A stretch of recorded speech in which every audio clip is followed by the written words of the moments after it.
Hi, my name is Mosunmola Akinwamide, Chief Experience Officer at IPC Event, founder of IPC Events Academy. I have run IPC Events Academy for the last 13 years, plus or minus COVID, of course.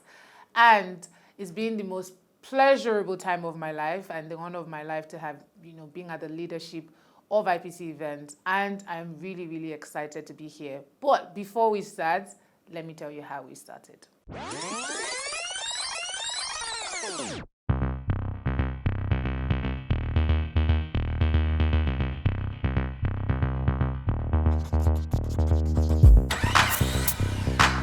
So I started, let me see, I think I started when I was in uni. That was maybe when I was 19, 20. No, it wasn't 20, it was maybe 19, I think. But it's been a long time coming. You hear a lot of people say when they want to talk about when, they knew the business that they're currently doing is what they're supposed to be doing. You hear them say, oh, I stumbled on it, or always been passionate about, or maybe they just never knew. I think for me, I've always known from such a young age. It was funny, it didn't have a name. So it's now that we call it event planning. At the time, there was no name for it. It was just organizer, pretty much, right? And it started from my elder sister's wedding. I would not forget. As the last child, remember, you have to be the any work of the family. You have to be the one that runs all the errands. You have to be the one that everybody just beckons to you, and then you know all the markets, all the discount points, all the best vendors. And that's pretty much how it started for me. I remember planning my stepsister's wedding. Well, I wouldn't say planning, maybe more or less coordinating, of course, collaboration with family members. And it was so funny because, first of all, I come from a very large family. My dad is Hausa, and my mom is Yoruba. And then there's a mixture of both. And then, Hausa culture, you have like the 5 days long of event, and then there's the Yoruba part where my mom is from a royal family. It was something else. And so every time we say we want to do an event in my family, we're really actually just saying we want to do a carnival. It is really not quite like an event where you have like a closed door. It's usually that big. So imagine me at 17, 16, organizing and coordinating an event of over 3,500 people at the same time. It was madness. But I'm not sure how I did it, but I obviously wasn't the only one. You had family members, but obviously I was a point person that everybody was referring to. And I think it was after the event, my mom said to me that you really have a gift. You should really think about this. Of course, it wasn't a business, but for her, she was like, people would actually pay you to do this, right? Okay, we'll see. And then, of course, you go into uni, you're the person who is planning the voluntary service or the after semester party. Isn't that what they call that? And then, so from there, I think it just grows on you. And I think for me, that was the journey of how I started. And it was an eventful one, of course. But it was an exciting time because now I think about it in retrospect and I'm like, wow.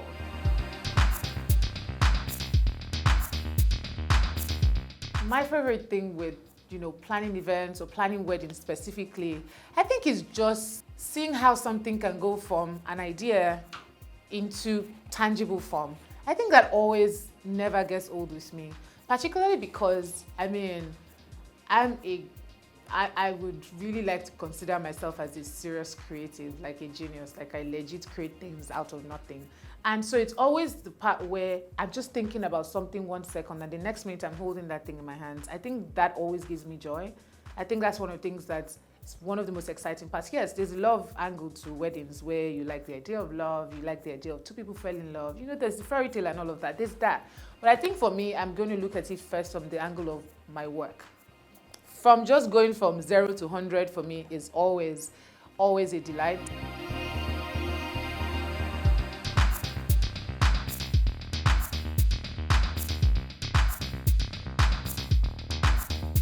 Again, back to creating, because I'm just always excited about the creating part, of course, which is maybe I'm creating an idea nobody has ever done before, which is what I'm very known for.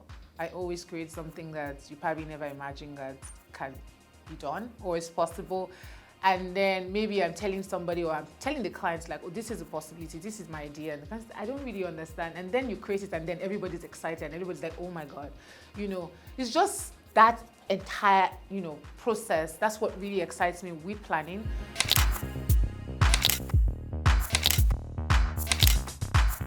But I think that the emotional angle would be just seeing how two people, just because they fell in love, all of us are here because two people fell in love anyway.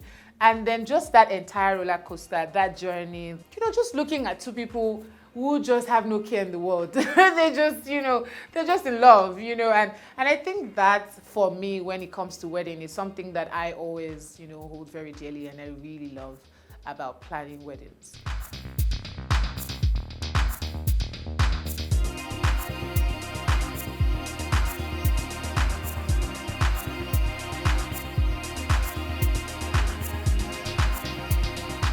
Aside from that, of course, it comes with its challenges, because you see these things that, they're good, they're rosy, they seem really cool, but they're not always devoid of challenges, right? I remember one time that I planned an event.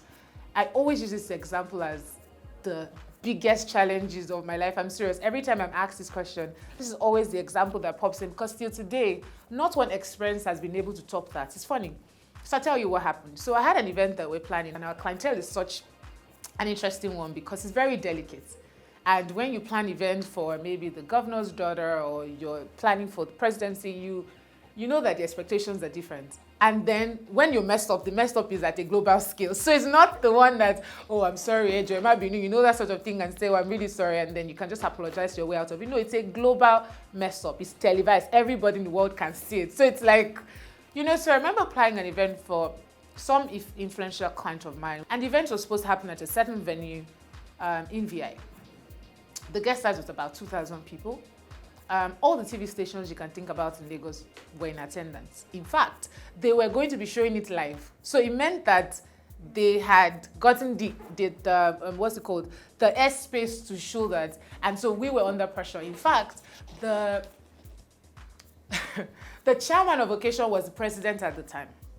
And so before he came, they had blocked all the roads leading to the point. You have, even when you drive to your venue, you are shocked as to, wait, is all of this happening because of the event that I was putting together? You kind of want to, take a moment to take that in, right? And so they blocked all the roads. VI all the way to that particular venue was already on standstill. People were already told not to come because the president was coming to Lagos, which is always a big deal, because he wasn't coming to Lagos for quote unquote an official assignment. He was coming because two people fell in love, and then I happened to be the planner.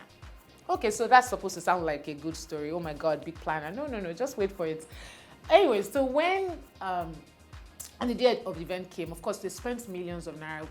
You have no idea. Like, when I say millions, I think let your imaginations run along the lines of zeros, right? We had just spent all that money at the wedding. People actually on Instagram were reaching out to me to say, can we buy invitation card? There was somebody that was willing to buy invitation card about 150K. Because that event was an event that if you were a woo and a woo in Lagos or Nigeria, you will be at that event. Because again, weddings, as you know now, is now a place for networking, and then a lot of people will do business. So it's the next or the new golf course. Where you go to the golf course and then that's where you're doing business. Wedding is the next one, because everybody has their guards down, people are chill. So it's easy for you to quickly throw in, some business opportunities in there. So everybody wanted to be there. And of course, the ones that are positioning for husband to come too, they feel like, all the, quote unquote legitimate, maybe not legitimate, who knows, but eligible bachelors are going to be there. So you see a lot of people positioning, the bridesmaids, everybody was all in for that wedding. Long story short, this venue had already told us before we started planning that, oh, they have their own inbuilt speakers. We have no reason to bring our speaker, because ideally you come with your band and the band will come with their speaker, right? So this venue had said to us, oh, don't worry, it's part of what you paid for, auxiliary, everything is working. We did a test run, it worked. We had a vendors meeting, it worked. The morning of the event, it was working. Some of us were going about our business. The decorator has decorated everything. So we get to the part where my heart starts to sink gradually. Right? In fact, at this point, I always describe it as my village people found me that day. Because since that day, they've not found me. Because that day was an epic, oh my goodness. So, event was supposed to start at 12. Normal reception, they've gone to church. So after church, then they'll come to reception. So 12, give or take. I think 10 minutes before 12 o'clock. All we heard at the same time, it was like fireworks. The entire speaker just blew. Every speaker in that hall blew at the same time.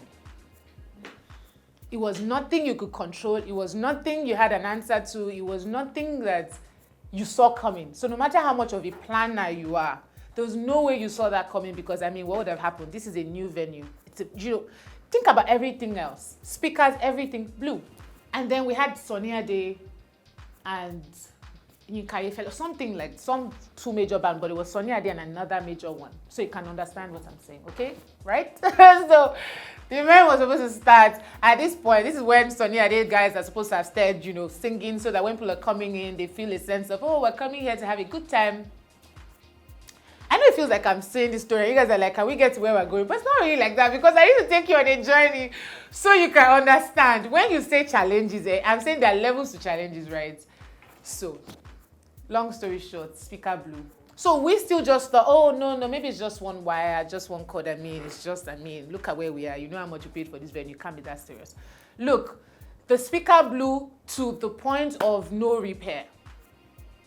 So at this point, don't forget, we're told the band Sonia Day that moves around with loads and loads of truck with their speakers. We told them not to come with speaker because we already had speaker. There was no need.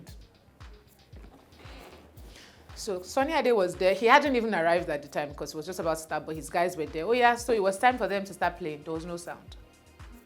There was decor, there was food. I think we had 25 caterers. There was food. I'm saying 25 caterers. I remember specifically. Okay, so all of us were like, so at that point, everybody was running around like headless chicken. What do we do? How do we fix it? The venue now, he's passing the blame. It's your fault. It's this person's fault. Why did you put this thing? It was too heavy. It was just all of that. We did the blame game for like the first 30, 40 minutes, hoping that this would just be something that is just minute. Long story short, and just so that I give you less anxiety, because I know that you're already feeling like your heart out of your chest, is that at 5 p.m. that same day, we still did not have sound.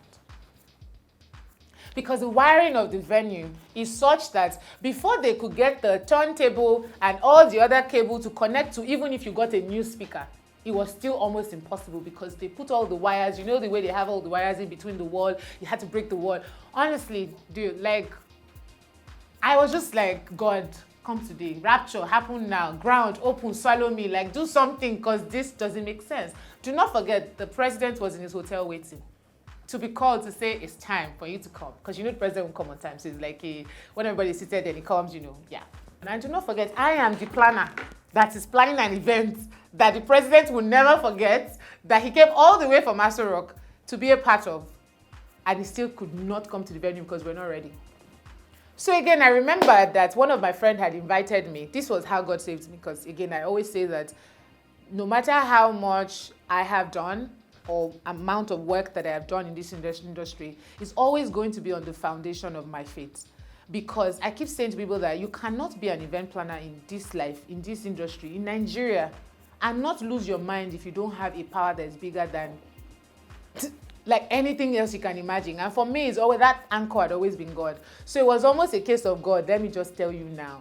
This is your moment to save, because if you don't save me now, we will have a problem. So when you're threatening God, when you're in a situation where it's like you're threatening God and saying, God, let me just warn you. Or God, I take God, beg you. You know that? I remember a friend of mine had invited me to her wedding that was happening maybe just a few blocks away, but I couldn't attend because, of course, I had this wedding to be at.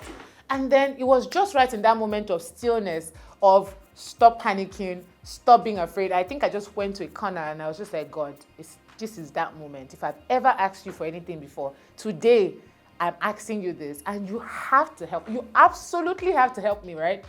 And I think it was just in that very moment that it felt like God just cleared my thoughts. And then just said to me that, but this person was getting married.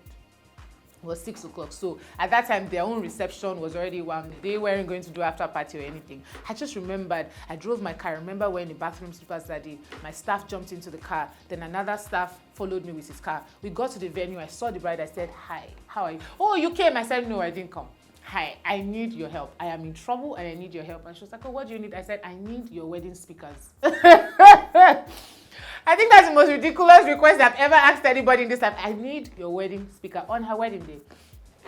And she was like, wait, what? But she saw that she knew that it was trouble. She said, no, you can have it. Thankfully, I knew the band that was playing for her, and I knew the engineer. So I said, you know what? I need this. Now, the venue was supposed to seat 3,000 people. So her venue obviously was smaller than hers. I think I guess hers was about 500. So it's still not sufficient. But for me, it was just, can we have a speaker to say hello, hello? Even if it's just testing microphone in this venue, because the venue was awfully quiet and it was obvious that something was wrong.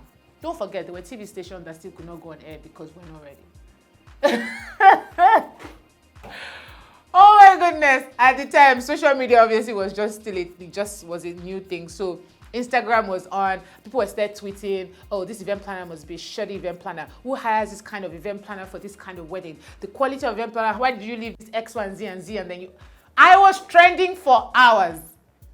What kind of... So again, don't forget, as event planners, when the bride sneezes uncontrollable is your fault. If it rains unexpectedly, it's your fault. If the groom coincidentally, mistakenly has a headache, it's your fault. Like, everything is your fault. And so naturally, people will find the low-hanging fruit to just say, oh yeah, it's your problem, it's your fault, and so let's just blame it on you. So everybody had to quickly latch onto somebody, and fortunately, I was lamb that was slain, so they rolled over me as much as they could on social media, so it was horrible. Long story short, we were able to get that speaker before we had Sonia Ade go to his warehouse to get speakers, to get another electrician. It was madness. Long story short, before we could get sound, before the couple could dance thing, they had been at the car. The bride was crying in a river. The bridesmaids were leaving. Everybody was losing it because they spent so much money. And don't forget, it was also a wedding of show off. It was that, this is who we are. So it's like, how are we embarrassed like this? It's like when you are in a position where you have all the money, but you are now in a situation where it's like money can't really solve you right now. Because I can easily just throw money at anything and it will be solved. But when you're in a situation where you understand shame and money can't solve it, and then you can blame somebody and that person is me. Honestly, for me, I was just like, you know what? I'm done. Event planning today. I hang my book. I'm no longer like, this is not my calling. In fact, after this, I'm not doing it again. I'm closing the business because you're finished. You're like, honestly, you are supposed to be finished. Speaker came about 6:30 or so, and then the bride was able to dance in because she was grudgingly dancing in, but we're just like, you know what, let's just do what we can. I hid my face the entire day that event. I was working with my face down. It was horrible. I'm not even going to tell you that it was one of the most horrible time, still one of those horrible time, not just event of my life, because I felt everything in quick successions. Shame, anger, fear, everything, panic. Oh my God. That was one of the biggest, most challenging. I still say with so much chills and goosebumps on my body till date.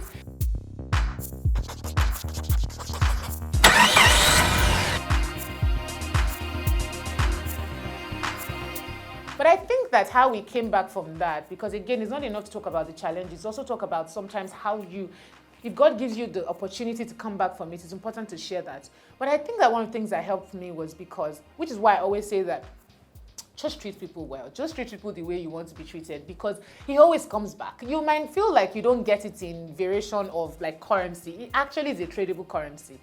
And so the bride, because we had invested so much in our relationship, in our friendship, we had quite a good friendship going on. And she knew how much I needed that wedding to go well. So I think she saw it objectively to say, the speaker blew. How could that have been my planner's fault? My planner did everything she was supposed to do. But the speaker blew. That's not her fault. How do you people not see that? And so she knew that people were killing me, coming for me on social media. And so what she did was she tweeted about it and then put out a statement and said, it's not my planner's fault. My planner did everything she could do. I don't know why you people feel like this is it. I had a great wedding nonetheless. It was a beautiful wedding, blah, blah, blah. And she defended me. And I think that moment got everybody's, wagging, off my back. And that was really how we came back from that. I remember just wanting to, not of course hurt myself, but I just wanted to crawl into a dark hole and just stay there for weeks. I'm like, no, I'm not doing event anymore. There's nothing you can tell me. I'm not interested. And she completely, honestly, of course with the help of God, saved me from that incident. But you see, it's not just enough that it was a challenge. It's also a lesson for me in that is that if I had been a bad planner, we rendered horrible services, you know that I was really going to go down. I don't know that we'll be having this conversation of how we started, where you're going, where are you coming from, how do you exist? Because that would have just been the end of the road. And there are a lot of people that haven't even come close to that, half of that challenge, and they're no longer in the industry. So imagine having to go through that right at the peak or the middle of when your career was supposed to take off. It was something, but I think from there, a lot of people have also hired us off of that event because they saw integrity. They felt that if a bride would put herself on the line to defend this is the person I want to work with. And it's opened doors. I mean, it was from that wedding that I think the governor of Mosun State's daughter's wedding came from, and a lot of other weddings like that.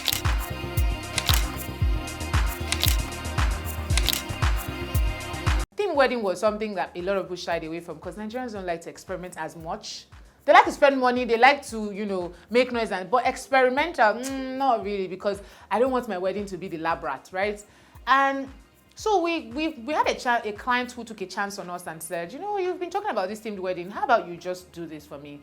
A mood board and all of those things were shared. And then we created the themed wedding. I would never forget. It wasn't the first, but it was one of the resounding ones that I think that a lot of people will still remember if you're watching me. Is we did like a travel themed wedding where we had hostesses dressed, like ushers dressed as hostesses with the travel bag. We had like the gift corner as the check-in point where you pick up your bag, like baggage claim. We had like the guests seated in different compartments of the hall where we had like business class, we had economy, we had, first class, we had proper attention to detail. And it was the first time people were seeing something like that. And so it got everybody wondering, who is this person? What have they done to events? How have you changed the game? And I think that from that, it built up into rapid successions of other events, because a lot of brides now said, oh wait, this is possible. You know what? I like Game of Thrones. How about you plan a Game of Thrones themed wedding? And at first, because I'm very open-minded, so I'm not really going to say no to an idea. And again, I think it comes from being creative. I'm going to take on your idea and see what the possibilities are around that.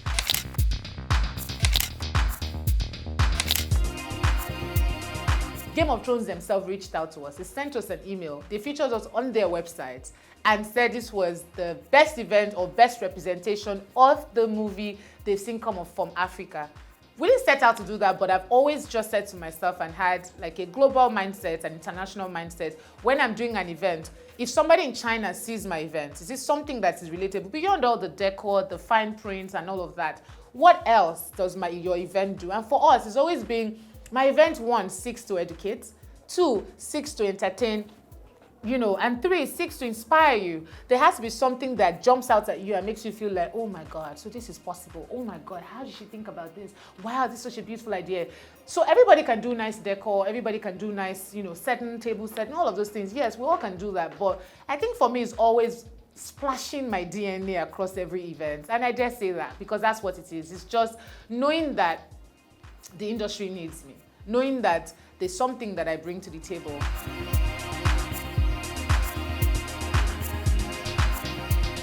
When COVID came, of course, it changed everything. Like I was saying to someone yesterday, COVID changed everything and you must change. COVID can't change the world and you refuse to change. Something is wrong. I think it was Zig Ziglar that says that it is profound foolishness to expect to get a different result from doing the same thing over and over. So the world has changed, so you have to change. And I think that has been the lens that we've looked at the world through now to say, how do we do this differently? How do we approach this industry differently?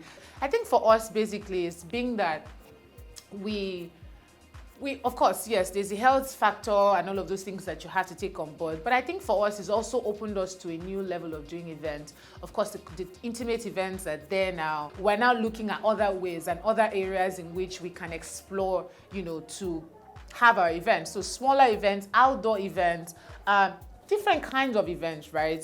And so that is one of the things that we've been doing. As a matter of fact, you're here at our training and you can see that one of the things that we've also tried to do is infuse as much experiential, if I could use the word, experiential experience into what we're doing. So it's no longer business as usual. It's no longer, the way we used to do it. If you must do it now, you better do it better.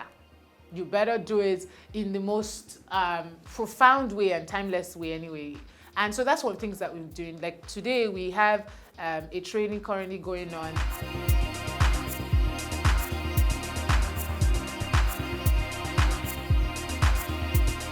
And then we themed every day. So today we're bringing back and changing seasons, because for me, it's always been important to teach my interns, my proteges, that you can always create anything. Like for me, I always also say I create things out of, I give value to things and I create things out of nowhere. So it's just knowing that this is the time that we're in now, and then knowing how to adapt into it is also what we're doing. So for our training, we have today's the Christmas experience. Tomorrow is the Valentine experience.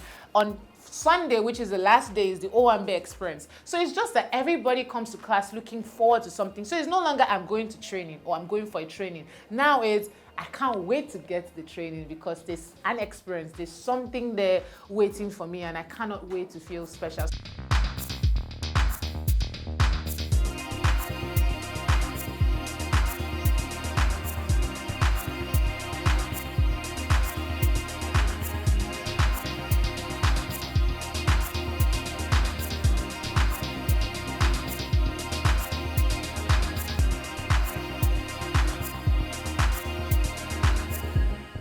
message for me, which is further reinforced, is just knowing that people don't care what you do, how you do the event, how the vendors that you use. Nobody even really cares about that. It's really just how you make them feel at the end of what you do that is most important. And so for us, that's really just been the lens at which we're looking at this season, this period, and just creating out of that and creating out of that abundance.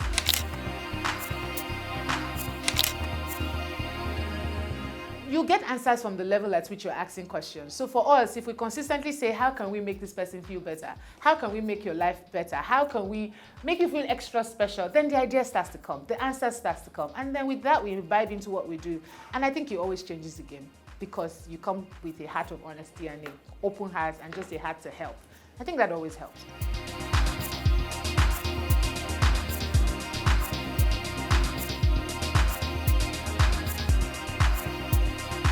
Hi, my name is Mosunmola Akinwamide, fondly called MNA. I hope that my story hasn't just been gist. I hope my story has impacted you. I hope my story has inspired you. I hope my story would push you to take up space in this world. I hope that my story would show you that you actually matter, that you can come from the place of your experiences, however low that is. You can come from the place of your challenge, rise above that, and still serve the world, the wonder that you are. I hope, again, because this is just me hoping that, this happens for you, but I hope that you don't just sit down on your dreams and feel like, I can do this without action. I hope you would understand that words and actions work together, right? And then your dream becomes a verb. And today you set in motion, one by one, simple terms on how you achieve that. I hope, again, that I made you smile at some point. Thank you so much. See you.